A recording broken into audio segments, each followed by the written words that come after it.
Do you know what the most dangerous sound in the city is? It isn't a gunshot or a siren. It's the silence that falls when a mafia boss suddenly stops walking.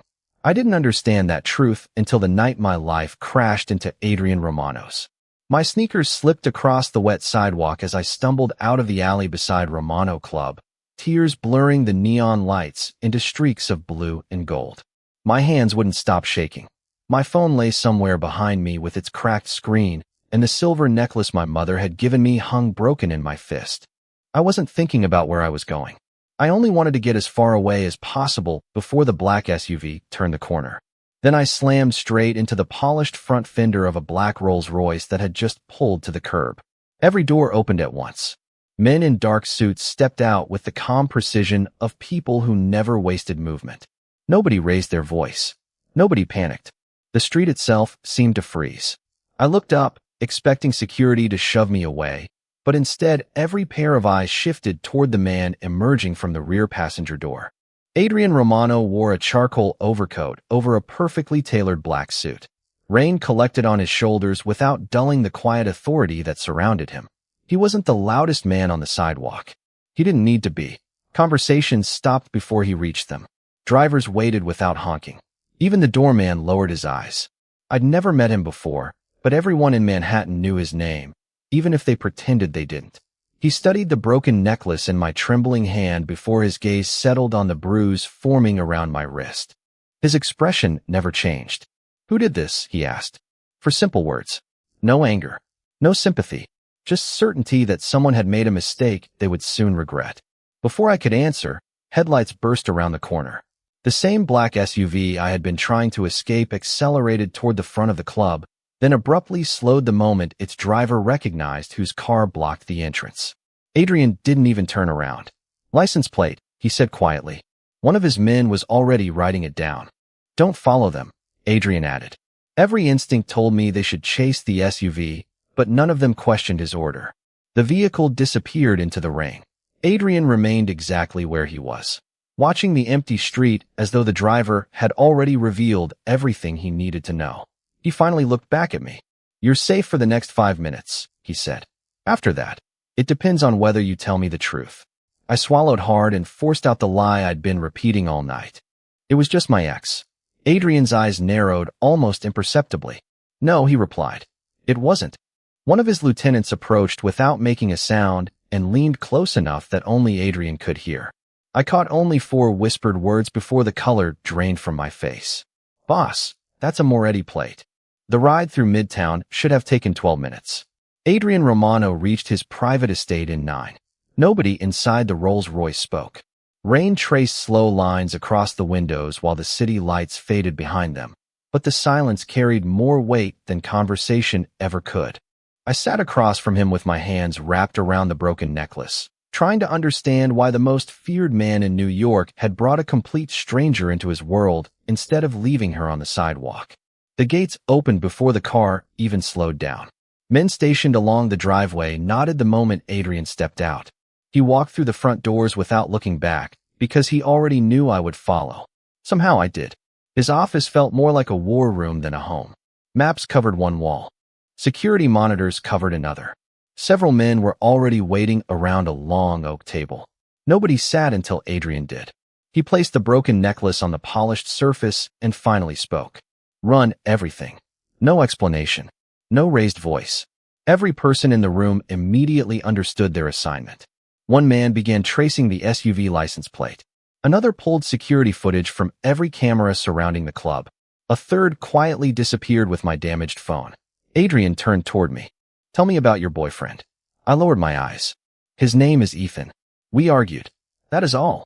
Adrian studied my face for several seconds before shaking his head once.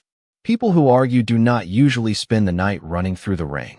I wanted to defend Ethan, or maybe defend myself, but the words refused to come. Instead, I whispered the same lie again. He lost his temper. Adrian folded his hands together. "How long have you known him?" "Almost 2 years." "When did you last see him?" "Tonight." One of the security screens suddenly flashed with new information. Adrian never looked away from me as another man entered the room carrying a tablet. "Boss." Adrian extended one hand. The tablet rested in his palm. His eyes scanned the report for less than 5 seconds before he placed it face down on the table. The room became impossibly quiet. "Claire," he said calmly, "Ethan Walker died in a highway accident 3 days ago." My heart stopped. "That is impossible." "I agree." He slid the tablet toward me. A photograph filled the screen beside an official report bearing yesterday's verification stamp. The face was unmistakable. The same smile. The same eyes. The same man I had seen only an hour earlier. My breathing became uneven. Then who was chasing me? Adrian leaned back slightly. "That is the question everyone in this room is about to answer." Another lieutenant hurried inside before anyone could speak again. "Boss, we recovered footage from outside the club." Adrian nodded once. The video appeared on the largest monitor. I watched the black SUV circle the block before stopping across the street. The driver's face remained hidden beneath a baseball cap until the vehicle passed directly beneath a traffic light. The image sharpened for one perfect frame. Every man in the room stiffened. Adrian did not. His expression remained unreadable as he quietly asked, "Who authorized him to be there?" Nobody answered. Finally, the lieutenant swallowed hard. "Boss, he is one of ours." The room stayed silent long after the surveillance image disappeared from the screen. Nobody questioned Adrian Romano because nobody needed to. The disappointment in his eyes was far more unsettling than anger could ever be. He stood and walked toward the wall of monitors, studying every camera angle from the club without speaking. The rest of us remained exactly where we were, waiting for his next move. Finally, he pointed toward one frame showing the black sport utility vehicle pausing across the street nearly 20 minutes before I had stumbled out of the alley. "He was waiting," Adrian said quietly. "Not reacting. Waiting." One of his senior captains nodded. "Boss, should we bring him in tonight?" Adrian slowly shook his head. "If he is inside my family, someone else is giving him orders. We do not catch the messenger until we know who wrote the message."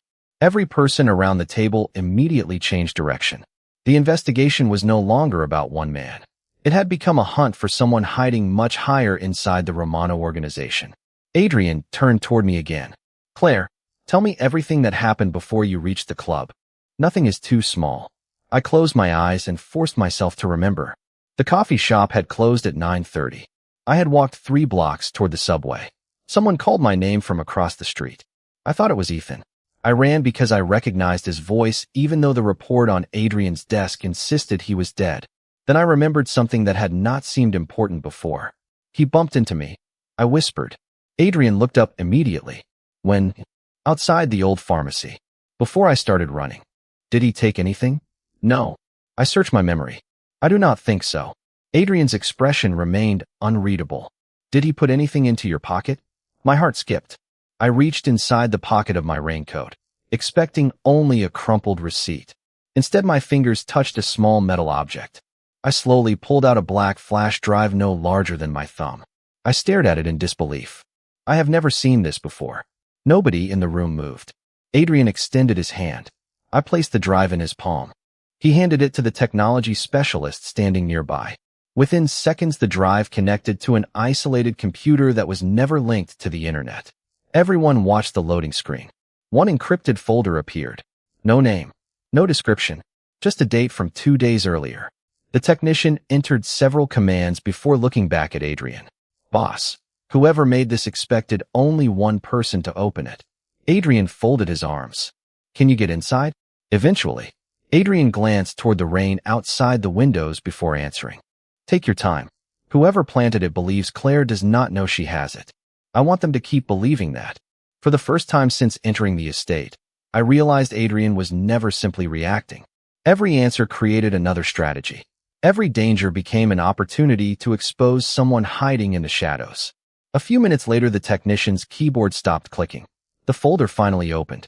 Inside was a single document listing dates, addresses, and names. My eyes froze on the very first line. Adrian read it once without changing expression. Then he quietly closed the laptop. "Nobody leaves this room," he said. "Someone has prepared a list of future targets." One captain swallowed hard before asking the question everyone feared. "Boss, whose name is first?" Adrian looked directly at the table before answering in the same calm voice. "Mine." Adrian Romano did not cancel a single meeting the next morning. That was the first thing I learned about how a real mafia boss survived. He did not disappear when danger found him. He walked straight toward it. By 8 o'clock, the sun reflected off the glass towers of Manhattan, while black luxury sedans rolled through the gates of Romano Holdings, the legitimate face of an empire everyone respected and few dared question. From the outside, it looked like another successful investment company. Inside, every conversation carried the weight of alliances, loyalty, and strategy. Adrian entered the conference room exactly on time, greeted every guest with calm professionalism, and never hinted that his own name had appeared on a secret target list only hours earlier. Later, I realized that was exactly what he wanted.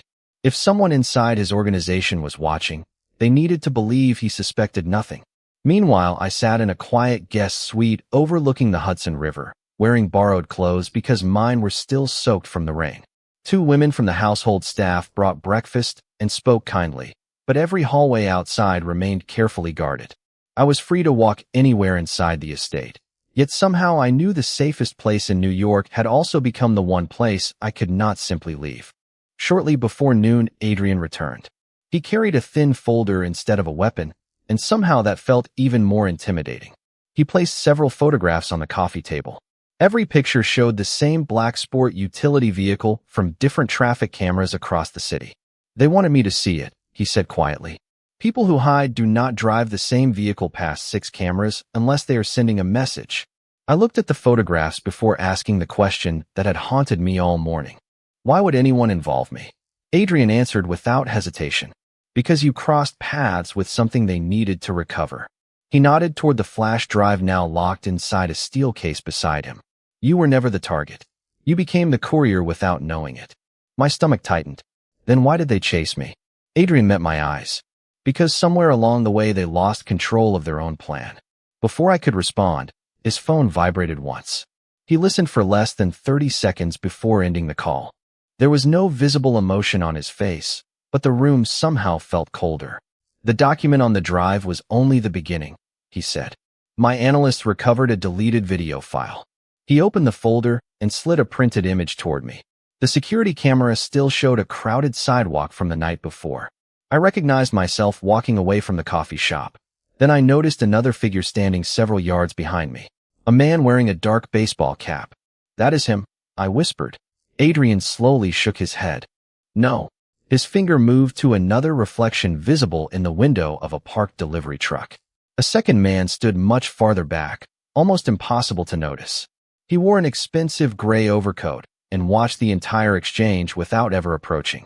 The first man planted the drive, Adrian said. The second man supervised the operation. I stared at the blurred reflection, unable to recognize the face.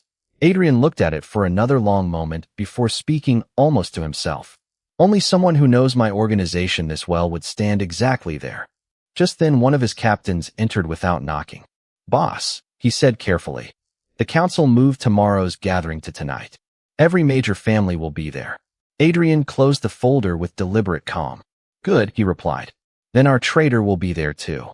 The council gathered after sunset inside the historic ballroom above Romano Club, where polished marble, crystal chandeliers, and quiet conversations concealed decades of fragile alliances. From the outside, it looked like another private charity reception. Inside, every smile carried calculation. Adrian Romano arrived exactly on schedule, accompanied by only a handful of trusted captains. He greeted each mafia leader with calm respect, never revealing that someone in the room might already be planning his downfall.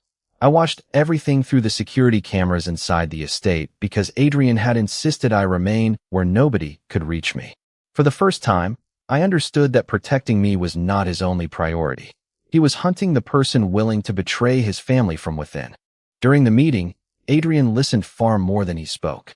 Every question he asked sounded ordinary, yet each answer revealed another small piece of the puzzle. One rival family unexpectedly mentioned the black sport utility vehicle seen outside the club. Another insisted they had never authorized anyone to approach Romano territory that night. Adrian simply nodded, thanked them for their honesty, and changed the subject before anyone realized he had already learned what he needed. Hours later, as the guests departed, one of his captains hurried toward him with fresh intelligence. Boss, we traced the vehicle again. It entered one of our warehouse districts, but never came out. Adrian did not order an immediate search. Instead, he quietly instructed another team to observe every entrance without making contact. "If someone wants us to rush," he said, "then patience becomes our greatest advantage." Back at the estate, I could not stop replaying the events of the previous night. Something continued bothering me about the moment outside the old pharmacy. I emptied every pocket of my raincoat onto the table, hoping another forgotten clue might appear. A folded receipt slipped onto the floor. At first it looked ordinary, but when I turned it over, faint handwriting covered the back. There were only 4 words. "Do not trust anyone." My pulse quickened. I had never seen the message before. The receipt had come from the coffee shop where I worked. Someone had written the warning before I ever reached the club. I immediately called the security office, and within minutes Adrian answered personally. I read the message aloud. There was a long pause before he spoke. "Do not touch anything else," he said calmly. "I am coming back." Less than 30 minutes later, he walked into the room carrying the same composed expression he always wore, but I noticed one difference. His overcoat remained unbuttoned, as though he had left the council before the evening truly ended. He examined the receipt beneath a bright desk lamp before looking toward one of his forensic specialists. "Fingerprint everything." The specialist carefully collected the evidence while Adrian turned back to me. "Claire, think carefully. Did anyone hand you this receipt?" I searched my memory until one small detail suddenly returned. The cashier accidentally gave me someone else's receipt before replacing it with mine. Adrian's eyes sharpened. "Accidentally." I slowly shook my head. "I am not sure anymore." Before either of us could say another word, one of his captains rushed through the doorway carrying a tablet. His face had lost all color. "Boss," he said, struggling to keep his voice steady. "One of our waterfront warehouses just lost power. Every security camera went dark exactly 3 minutes ago, and the only employee scheduled to work tonight has disappeared." Adrian Romano never rushed toward chaos. He moved only after every piece on the board was exactly where he wanted it. Within minutes, 3 separate teams had quietly surrounded the waterfront warehouse without turning on a single emergency light. From the outside, the building looked abandoned, its dark windows reflecting only the East River. From inside the command vehicle, dozens of security feeds streamed across large monitors as technicians slowly restored the disabled camera system. Adrian stood behind them with his hands in the pockets of his overcoat, saying almost nothing. Every few minutes he asked one precise question. What changed first? Who entered last? Which camera failed before the others? Nobody wasted words because everyone understood he was not searching for information. He was searching for a pattern. Back at the estate, I watched the operation through a secure monitor, unable to ignore the growing feeling that all of this somehow connected back to me. The warning on the coffee shop receipt, the mysterious flash drive, the man pretending to be Ethan, none of it felt random anymore. I kept replaying my last week at work until another memory surfaced. 2 days before everything happened, a customer wearing a gray overcoat had ordered coffee without drinking a single sip. He had spent nearly 30 minutes watching the front windows before quietly leaving. I immediately called Adrian. He answered on the first ring. "I remember something," I said. He listened without interrupting as I described the customer. "Did he speak to anyone?" he finally asked. "Only one person," I replied. "My manager." Adrian remained silent for several seconds. "Stay where you are. I will handle the rest." He ended the call before I could ask another question. At the warehouse, the technicians finally restored one damaged security file. Grainy footage flickered across the screen. The missing employee entered the building carrying a small package less than an hour before the cameras failed. A second figure appeared moments later wearing a maintenance uniform. Instead of entering through the main door, he unlocked a restricted service entrance using an official Romano security card. Adrian stepped closer to the monitor. "Freeze the image." The technician enlarged the badge clipped to the worker's jacket. It belonged to an employee who had retired almost 2 years earlier. Adrian gave a faint nod, as though another piece had quietly fallen into place. "Someone has been using old identities to move through my organization," he said. "They expected us to chase the wrong people." One of his captains looked toward the warehouse entrance. "Boss, should we search inside now?" Adrian shook his head. "No. If they erased the cameras, they also expected us to arrive." Instead, he ordered a drone to inspect the roof, while another team checked every utility tunnel beneath the building. Less than 10 minutes later, the drone transmitted live images of fresh tire tracks leading away from a rear-loading dock that nobody had been watching. The vehicle was already gone, but it had left something behind. A locked silver briefcase sat alone beside the empty dock as if it had been placed there on purpose. Adrian stared at the monitor without blinking. "Do not touch it," he said calmly. "Bring in the scanner first." The specialist carefully examined the case before slowly opening the lid. There were no valuables inside. No money. No weapons. Only a single envelope addressed in neat handwriting. Across the front, just 3 words had been written. For Claire Bennett. Adrian Romano opened the envelope himself. Nobody else reached for it. Nobody questioned why. Inside was a single folded sheet of paper and an old photograph whose edges had faded with time. The picture showed me standing outside the coffee shop 3 weeks earlier, smiling as I handed a paper cup to an elderly customer. I had never seen anyone taking that photograph. On the back, someone had written one sentence in black ink. "She was chosen long before she met you." Adrian read the words once before sliding the photograph into his coat pocket. His expression never changed, but everyone in the room immediately understood the message had not been meant for me alone. It had been sent directly to the boss of the Romano family.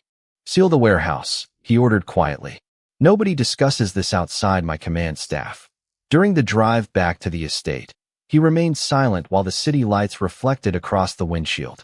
I had begun to recognize that silence. It meant he was connecting pieces nobody else could yet see. When he finally entered the library where I had been waiting, he placed the photograph on the table between us.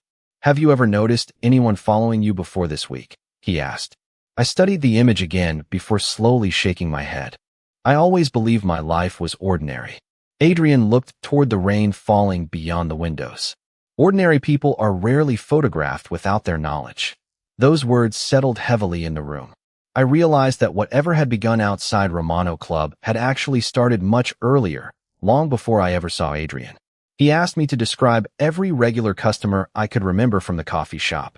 I spoke about office workers, delivery drivers, students, and neighborhood residents until one face returned to my memory with startling clarity. "There was a man who always ordered black coffee every Thursday morning," I said. "He never removed his gloves. He always sat where he could see both entrances." Adrian immediately turned toward one of his analysts. "Cross-check every Thursday security recording from the coffee shop with traffic cameras in the surrounding blocks." The analyst hurried away. Less than an hour later, he returned carrying several printed images. Every photograph showed the same man arriving in a different vehicle with different license plates. Only one detail never changed: the gray overcoat. Adrian studied the sequence carefully before speaking almost to himself. "Professional surveillance." One captain frowned. "Boss, should we identify him first?" Adrian calmly replied, "No. I want to know who paid him." At that moment, another secure phone rang across the room. The captain answering it listened for only a few seconds before looking directly at Adrian. "Boss, we found the coffee shop manager." Adrian did not ask where. He asked one question instead. "Is he alive?" The captain nodded. "Yes, boss. But he disappeared on purpose. He came back asking to speak only with you." Adrian stood immediately. "Bring him to the East office. Nobody else enters until I say so." I watched him walk away with the same controlled confidence he had shown since the night we met, and for the first time I understood the difference between power and fear. People obeyed Adrian Romano because he always saw 3 moves ahead. Nearly 40 minutes passed before the office door finally opened again. Adrian stepped into the hallway holding a small notebook that clearly had not belonged to him. He looked straight at me and said quietly, "Claire, your manager did not know who was following you, but he knew why." Adrian placed the worn notebook on the library table with extraordinary care, as though its value had nothing to do with the paper inside and everything to do with the person who had hidden it. I watched him flip through the handwritten pages until he stopped halfway. Every entry followed the same pattern: dates, times, descriptions, license plate numbers, faces. My coffee shop manager had quietly documented unfamiliar visitors for months because he believed someone was watching the neighborhood. He never reported it because nothing illegal ever happened. At least, nothing obvious. Adrian read one page twice before turning the notebook toward me. "Look at the names." My eyes moved across the list until I recognized one. Richard Hayes. A real estate developer who stopped by every Friday morning. Another name followed. Emily Carter, a local attorney who always tipped generously. Then another. Every person on the list had been a regular customer. I know these people, I whispered. Adrian nodded once. 3 of them own buildings surrounding your coffee shop. One advises city contracts. Another manages shipping permits at the harbor. I frowned in confusion. That cannot be a coincidence. It is not, Adrian replied. Someone built an observation network around your workplace without attracting attention. Before I could ask why, one of his intelligence analysts entered carrying a digital tablet. Boss, we finished comparing the notebook with financial records. Adrian accepted the report without speaking. His eyes moved quickly across several pages before stopping near the end. Interesting, he said quietly. The surveillance started 8 months ago. My heart raced. 8 months? I did not even know you then. Adrian looked directly at me. Exactly. For the first time since we met, I saw genuine curiosity replace certainty in his expression. Whatever mystery had begun outside Romano Club no longer revolved around his organization alone. Someone had invested months watching an ordinary woman long before fate pushed her into his path. Adrian stood and walked toward the large map covering one wall. Colored markers identified Romano businesses, rival territories, shipping routes, and legitimate companies across Manhattan. He added one more marker over the coffee shop where I worked. Then another over the old pharmacy where the flash drive had been planted. Then another at Romano Club. A nearly perfect triangle appeared. These are not random locations, he said. They form a corridor leading directly toward the waterfront. One captain studied the map. Boss, that is also where the abandoned warehouse sits. Adrian gave a slight nod. Someone wanted Claire to travel this exact route. Suddenly, another memory surfaced so clearly that I felt my breath catch. The gray coat, I said. The man with the gray coat was already inside the coffee shop before my shift even started that morning. Adrian turned immediately. Did he leave before you did? I slowly shook my head. No. He waited until I locked the front door. The room fell silent again. Adrian glanced toward the security chief. Run facial recognition through every transportation terminal, hotel, and commercial camera within 20 miles. Ignore his vehicles. Find the coat. Nobody questioned the unusual order because everyone understood what he meant. Professional operatives changed cars, names, and documents. Habits were much harder to replace. Less than an hour later, the analyst's computer chimed. A single image appeared on the largest monitor. The man in the gray overcoat had finally been identified entering a private airport 48 hours earlier. Standing beside him was another familiar face. Adrian stared at the screen for several long seconds before quietly saying, I know him. Every captain turned toward their boss in disbelief. Adrian never looked away from the photograph as he finished the sentence that changed everything. He was once the most trusted strategist my family ever had. Adrian Romano did not speak again until the room had emptied. Only the 2 of us remained beneath the soft light of the library, surrounded by maps, reports, and months of carefully gathered evidence that finally formed one complete picture. He rested one hand on the edge of the table and looked at the photograph of the former strategist for a long moment. His name is Victor Salazar, Adrian said quietly. Years ago, I removed him from my organization because he believed loyalty could be bought instead of earned. There was no hatred in Adrian's voice, only certainty. He disappeared without leaving a trace. I believed he had accepted defeat. He shook his head once. Instead, he spent years preparing this. Every strange event suddenly made sense. The surveillance around the coffee shop, the planted flash drive, the false identity pretending to be Ethan, the anonymous warning. None of it had been random. Victor had designed every step to force Adrian into a situation where every decision carried consequences. Why me? I finally asked. Adrian answered immediately. Because you represented something I could not predict. He stepped closer to the large window overlooking the city skyline. Victor understood my business. He understood my organization. He even understood my strategies. The only thing he could not calculate was how I would respond to an innocent person standing in the middle of his plan. His words settled over me with surprising warmth. He had never rescued me because I belonged to his world. He had stepped forward because it was the right thing to do. The following morning, Adrian called a private gathering of every senior Romano captain. One by one, they entered the conference room, surrendered their phones, and listened as Adrian calmly presented every piece of evidence collected over the previous 48 hours. Nobody interrupted. Nobody argued. By the end of the meeting, every question had been answered. The internal leak had been exposed. The false identities had been identified. The hidden financial network supporting Victor had been dismantled through legal authorities and legitimate business channels before it could be used again. Adrian had won without losing control of the city that depended upon his leadership. When the meeting ended, he returned to the front entrance of Romano Club. Rain had finally stopped. The sidewalk where I had collapsed only days earlier looked almost ordinary again. I stood beside him holding the repaired silver necklace that one of his jewelers had quietly restored without ever asking for payment. Everything changed here, I whispered. Adrian looked toward the street where we first met. No, he replied. Everything was revealed here. I smiled for the first time in what felt like forever. What happens now? He slipped his hands into the pockets of his overcoat and looked across Manhattan with the calm confidence of the man who still ruled its shadows. Now you return to your life, he said. Only this time you know you are never facing it alone. I searched his face before asking the question that had stayed in my heart since that rainy night. If I had never run toward your club, would we have ever met? Adrian's expression softened almost imperceptibly. I do not believe fate needed that sidewalk, he answered. People like us were always going to cross paths.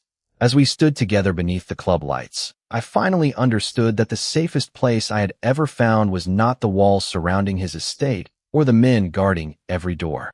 It was the quiet promise of a mafia boss whose greatest strength had never been fear, but the unwavering choice to protect what was right once it entered his life.